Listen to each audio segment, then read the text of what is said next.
minha querida. Eu estou aqui nesse momento para gravar um pequeno vídeo. Eu nunca fiz isso em vídeo, em live, isso que eu vou fazer agora, né? Dar um pequeno testemunho, um relato, contar um pouco sobre um pedaço, uma trajetória da minha vida aí. Eu sou cristã, né? Sou filha de pais cristãos, neta, né, de pastor. Meu avô era pastor da Assembleia de Deus, falecido pastor Anísio Francisco. Filha de cantoras evangélicas, né, a dupla Débora e Gilmara. Gilmara é a minha mãe. Então, assim, eu sou cristã, nasci num lar com princípios cristãos. Só que, apesar de ter nascido num lar com princípios cristãos, na minha fase de adolescência, eu saí desse meio, não quis fazer parte desse grupo de cristãos e me ausentei por muitos anos. Fiquei muitos anos fora do meio cristão, vamos dizer assim, não fazia parte de cultos, de não ir em congressos, não fazia parte desse meio.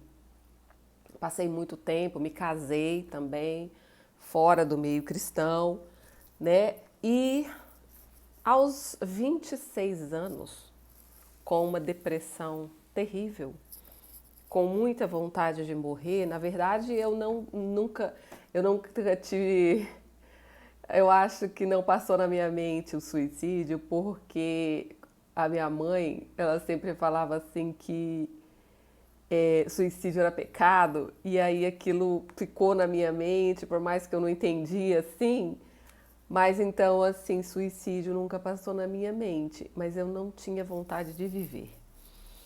E aquela vontade de não viver era frequente na minha vida, né? Por causa da depressão, fui medicada também por um especialista, passei a tomar remédios controlados, tinha vezes que tomava 2, 3 comprimidos, 4 comprimidos de remédio controlado, e ainda à noite tomava um pouquinho de maracujina para ver se aliviava aquela dor na alma, aquela tensão, aquela angústia, aquele, vamos dizer assim, uma sensação de vazio na alma, né? E aos 26 anos, com essa depressão, tá, é muita coisa, eu vou resumir bem, senão o vídeo fica muito longo, mas eu vou estar sempre contando aqui alguma coisa e tal, a gente vai falar muito sobre Jesus aqui. Um dia eu cheguei na casa da minha mãe pela manhã e disse assim: mãe, vamos tomar um café juntas, né? O café estava na mesa, ela, vamos. Aí fui, sentei na mesa com a minha mãe para tomar café. Eu não era cristã, mas minha mãe sempre foi cristã. Eu não estava na igreja, nem servindo a Jesus de forma nenhuma. E aí eu falei: mãe, vamos tomar um café? Vamos. E aí eu olhei para a estante da casa dela, tinha um livro que falava sobre fé, oração, esperança. E eu peguei aquele livro, e enquanto ela arrumava alguma coisa ali na mesa, eu comecei a ler um capítulo, algumas folhas daquele livro. E eu fui sentindo algo diferente dentro de mim, gostoso, né, por estar lendo aquilo ali. E eu li, então, um capítulo daquele livro, até li em voz alta algumas coisas para minha mãe que me chamaram a atenção. Minha mãe falou assim: filha, agora eu vou ler um versículo da Bíblia, tá bom? Pra gente orar e tomar café da manhã. Eu falei: tá bom, mãe. E depois que eu terminei o capítulo do livro, a minha mãe, então, leu a Bíblia para mim. E eu percebi que aquilo foi muito gostoso. Nós tomamos café da manhã juntas, nós conversamos e aquele clima ficou muito gostoso. E eu saí dali, fui trabalhar, um dia normal. Quando foi no outro dia, eu acordei, eu senti uma vontade de ir lá na casa da minha mãe novamente, para juntas repetirmos aquilo. Aquilo foi bom. E eu fui novamente para a casa da minha mãe, tomei café da manhã ali com ela e disse: mãe, vamos ler mais um pedacinho daquele livro? Vamos, era um livro que falava de esperança, de fé, de propósito, lemos, de oração também. Lemos, fizemos a oração que estava naquele livro. Ela leu a Bíblia e nós fizemos a oração que estava ali direcionada naquele livro. E novamente eu senti que aquilo foi muito bom. E eu comecei a então ir todos os dias frequentemente, né? Tomava café da manhã na minha casa com o meu esposo, mas eu ia lá para a casa da minha mãe e tomava um segundo café da manhã com ela. E líamos um pedaço de um livro, né? Quando aquele primeiro acabou, começamos a ler outro que falava também de propósito, sempre nesses temas. E também líamos um versículo bíblico. Aquilo foi preenchendo a minha alma. Até que um dia estava tão frequente isso que uma amiga me procurou e começou a relatar algo da vida dela e falando que ela precisava servir a Jesus, conhecer mais Jesus, que ela estava com algumas dificuldades. E eu então convidei essa amiga para vir tomar café da manhã comigo e com a minha mãe, na casa da minha mãe. Essa amiga compareceu. E ali nós lemos um versículo bíblico com ela, lemos um livro e a minha amiga gostou muito. E ela começou a comparecer também alguns dias na casa da minha mãe e num período ela levou uma outra amiga dela, que também estava passando por algumas dificuldades. E juntas ali começamos a ler o livro, ler a Bíblia. E os dias foram passando e eu e minha mãe demos continuidade a essa nossa rotina. Alguns dias essas amigas iam, outros não. O fato é que eu e a minha mãe sempre estávamos ali juntas, orando. Num determinado momento, um determinado dia desses que eu fui pela manhã tomar café da manhã, minha mãe disse: eu vou abrir a Bíblia hoje aleatoriamente. E eu vou pedir para que Deus nos dê uma palavra vinda dele para as nossas vidas. E quando a minha mãe abriu a Bíblia, o que saiu para nós naquele dia foi o livro de Ageu, capítulo 2, que eu quero ler aqui para vocês, que dizia assim: a glória da segunda casa. Então, nós lemos juntas o livro de Ageu, capítulo 2 e versículo 9, que diz: a glória da segunda casa será maior do que a da primeira, diz o Senhor dos Exércitos, e neste lugar estabelecerei a paz, diz o Senhor dos Exércitos. Essa palavra veio como algo tão profundo na minha alma e da minha mãe, porque nós entendemos ali o que o Senhor estava querendo nos falar. O Senhor estava querendo dizer que a glória, a manifestação do poder de Deus, a restauração, a reconciliação, aquilo que tinha sido destruído, aquilo que tinha sido deixado para trás, o Senhor ia fazer com que o segundo estado daquele templo, daquela casa, fosse muito melhor do que tinha sido o primeiro. Eu estava com depressão, não estava bem psicologicamente, não estava bem espiritualmente. E aquela palavra veio para mim muito forte. Porque essa palavra aqui, na Bíblia, se a gente lê Ageu 1, porque o livro de Ageu é bem pequenininho, só tem o capítulo 1 e o 2, se a gente lê a história toda, fala de pessoas que haviam abandonado a casa do Senhor, a presença do Senhor, para viver apenas em busca das suas próprias vontades, em busca somente daquilo de preencher a sua vida material. Pessoas que viviam em casas, como diz aqui a Bíblia, abarrotadas, casas bonitas, né? Viviam em casas muito lindas, mas que a sua casa espiritual, a sua vida espiritual, a sua comunhão com Deus, ela não estava agradando a Deus, porque essas pessoas estavam separadas da presença de Deus, elas não estavam levando em conta a vida espiritual, elas não estavam levando em conta a presença de Deus, elas não estavam buscando a Deus na casa delas. E aí sabe o que aconteceu? Esse povo, Deus prepara então o profeta Ageu para falar com esse povo e diz assim para eles: olha, vocês estão vivendo em casas bonitas, vocês estão vivendo em casas estucadas, casas cheias, né? tudo muito bom, só que tudo que está acontecendo, vocês trazem tanta coisa para casa de vocês, só que está acabando como um sopro. Vocês esperam muito, mas vem pouco. Vocês trazem para casa e eu dissipo como um sopro. E aí vocês perguntam, por que isso está acontecendo?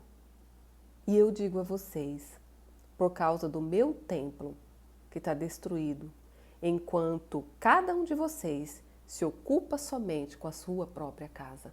A minha casa está destruída e abandonada. E eu me vi naquela situação. Eu me vi perfeitamente naquela situação como aquele povo vivia. Eu havia abandonado a presença de Deus e vivia numa correria tão grande, tão grande, tão grande, que havia me esquecido de buscar o Senhor. Eu havia me esquecido que a presença dele era tão importante. Eu havia deixado a minha vida espiritual de lado, parado de orar, parado de buscar, para apenas preencher a minha vida com coisas materiais. E aquilo não estava suprindo as minhas necessidades emocionais e espirituais. Então eu comprava muito, era consumista, né? Vivia muito bem arrumada, carro bom, casa boa, mas aqui dentro era um vazio muito grande.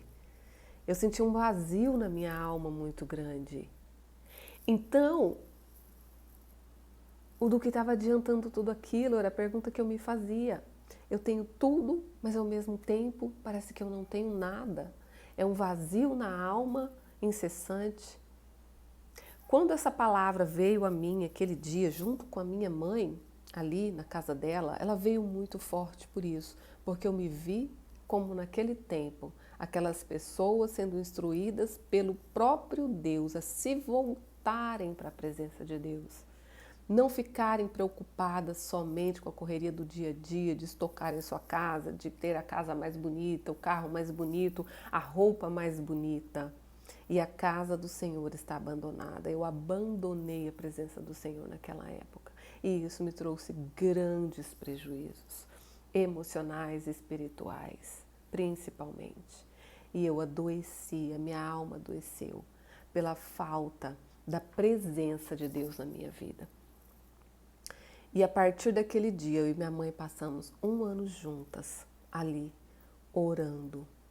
E a depressão, olha, queridas, queridos e queridas, eu não sei nem dizer para vocês, na realidade, quando foi que eu fui curada da depressão, porque eu nem percebi.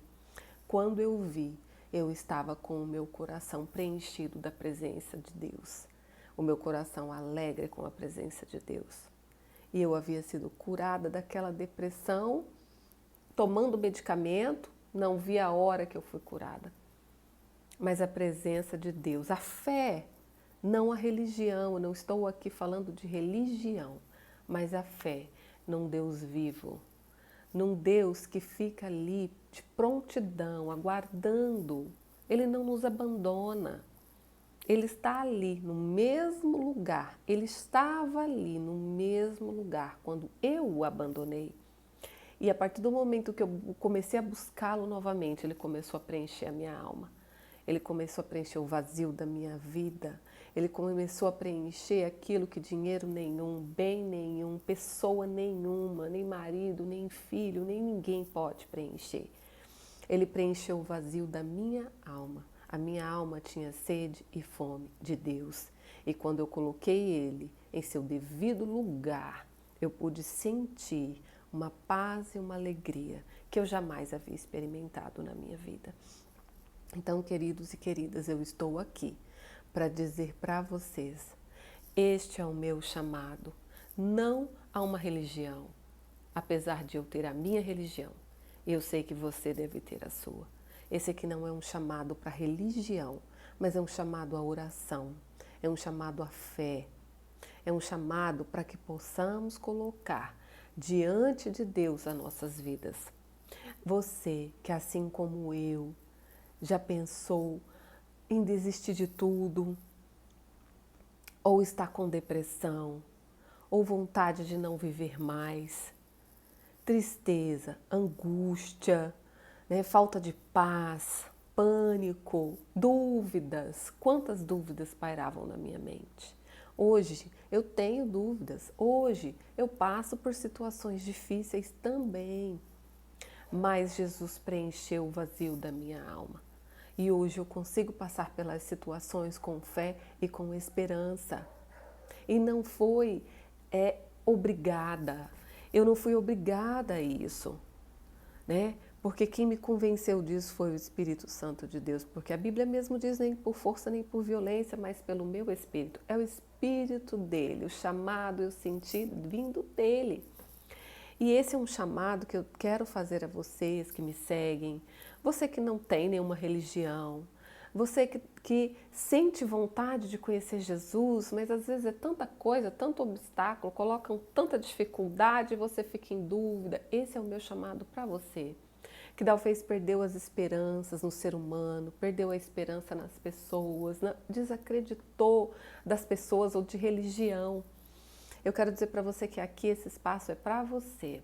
Nós vamos orar juntos. Eu vou preparar mais vídeos, lives, encontros como esse, para que eu possa ter essa conversa com você e você tenha liberdade de entrar no meu direct, tá? E pedir oração e falar algo. Se você quer contar algum testemunho, me relatar algo, eu estou à disposição. Eu gostaria de dizer que ainda na minha cabeça eu pensava assim: ah, mas não tem perdão isso que eu fiz. Ah, mas eu fui longe demais. Ah, mas será que eu já fiz tanta coisa, eu acredito que não tem mais perdão para mim. Quantas dúvidas, quantas situações pairam nas nossas vidas. E eu quero dizer para você, meu querido e minha querida, que existe perdão para todo e qualquer tipo de pecado, porque o nosso Deus, ele é misericordioso. O ser humano pode te excluir, te rejeitar, te abandonar, mas Deus não exclui e não abandona ninguém. E eu quero te dizer aqui, debaixo do sangue de Jesus, que ainda que você tivesse feito pior, Deus te perdoaria. Se há um arrependimento genuíno no seu coração, não desista de viver. Não desista de você mesmo. Se perdoe, tá? Peça perdão. Perdoe aquele que te magoou. Se perdoe pelo que você fez. Peça perdão a Deus. Ele é misericordioso, ainda que muitos queiram colocar na nossa mente uma crença mentirosa de que não tem perdão, de que isso que você fez não é imperdoável, eu não te perdoo. Sim, muitas pessoas falam isso, eu já ouvi isso, mas o que eu quero te dizer é que há misericórdia no nome de Jesus. Ele é misericórdia. Você foi comprado por um preço muito alto, foi preço de sangue que foi pago na cruz do Calvário pela sua vida. A sua vida valeu o sangue de Cristo. A sua vida vale o sangue de Cristo. Você tem muito valor porque o seu preço é o sangue dele. Então você tem valor, sim. Eu estou aqui para te dizer isto, tá? Conte comigo. Conte comigo para orar com você. Conte comigo porque Deus não desistiu de você. Não foi porque você fez tudo isso que você fez que Deus deixou de te amar. Ele te ama incondicionalmente, independente do que você tenha feito. Venha para Jesus. Deixa Ele limpar o seu coração, tirar essa dor do seu coração, do seu peito, essa ansiedade que sem fim. Essa ansiedade que você já tomou remédio, fez de tudo e não consegue ficar livre. Mas há esperança no nome de Jesus. Para a sua vida, para a sua dor, para a sua angústia. Eu quero fazer agora uma oração com você e declarar que assim como na minha vida,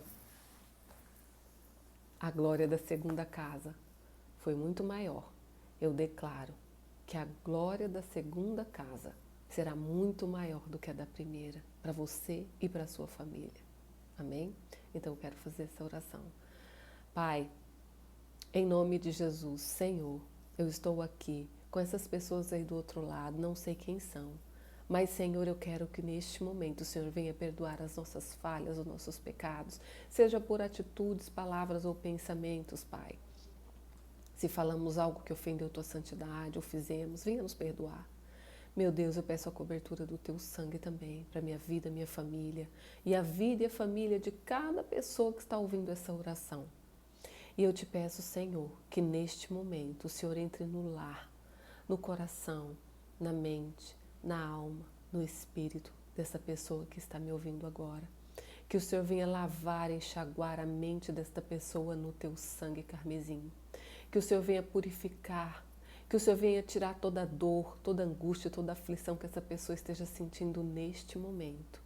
Pai, que o Senhor venha ser o alívio, aquele alívio que eu senti na minha alma, quando eu permiti que o Senhor pudesse entrar e fazer morada. Eu peço que o Senhor venha fazer morada, entrar agora no coração e na mente dessa pessoa, e que o Senhor venha lavar e enxaguar no teu sangue, e que essa pessoa possa sentir, Pai, o refrigério da presença do teu Espírito Santo na vida dela neste momento, em nome de Jesus. Eu quero que de olhos fechados você repita essa oração comigo. Pai, em nome de Jesus, eu recebo a Ti na minha vida agora, como o único e suficiente Salvador. Entra no meu coração e na minha mente, na minha alma, no meu espírito, e lava e enxágua no Teu sangue. Purifica no Teu sangue. E eu Te dou toda a legalidade, Pai, para trabalhar na minha vida com libertação e salvação. Amém. Você acabou de receber Jesus na sua vida. Ele faz morada aí no seu coração e Ele perdoou os seus pecados. Eu não sei se você já tem uma religião, algum lugar para você socializar, para você participar. Se você não tem, procure. É muito bom a socialização, né? Nós somos seres biopsicossociais e espirituais, né? Precisamos cuidar do nosso corpo físico, da nossa alma, do nosso espírito, né? E também somos seres sociais, precisamos nos socializar, né? E a gente agora, nesse momento, não está podendo fazer parte de aglomerações, mas podemos nos socializar através das lives, dos cultos, congressos que acontecem online. Não fica sem buscar Jesus a todo momento, a presença dele na sua vida. Independente de religião ou de placa de igreja.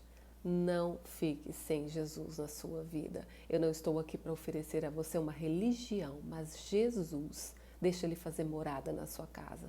Convida Ele todos os dias para entrar na sua casa. Repita essa oração que você fez aqui comigo, tá? E a gente vai estar fazendo muitas outras orações. Esse meu chamado não é para quem é crente, porque quem é crente já tem a sua religião, já faz parte de uma igreja. Esse meu chamado é para pessoas que não participam de religião nenhuma, para pessoas que perderam esperança em religião, para pessoas que perderam esperança na vida, para pessoas que desistiram muitas vezes de viver, de confiar em outros seres humanos, pessoas que desejam orar e não sabem como, tá? Se você é cristão, se você já é crente, se você já tem uma religião, fica lá na sua religião, tá? Cristão aqui, só se for para me ajudar em oração e ajudar essas pessoas que vão vir aí e que precisam de oração. Esse espaço aqui é para pessoas que não têm religião, mas que querem servir Jesus, que querem conhecer melhor a Jesus, tá bom? E as palavras que eu vou trazer aqui estão para as pessoas que estão tendo o primeiro contato com Jesus. Então, para quem já é crente, talvez não vai ter alimento suficiente para você aqui, tá bom? Não se sinta ofendido. Só estou falando isso porque o meu ministério é esse. É para trabalhar com pessoas que não têm Jesus, que não conhecem Jesus, mas que querem ter esse primeiro contato e aprender a orar, aprender a como se relacionar mais intimamente com Jesus, ok? Fiquem todos na paz e conte comigo o poder e a glória da segunda casa.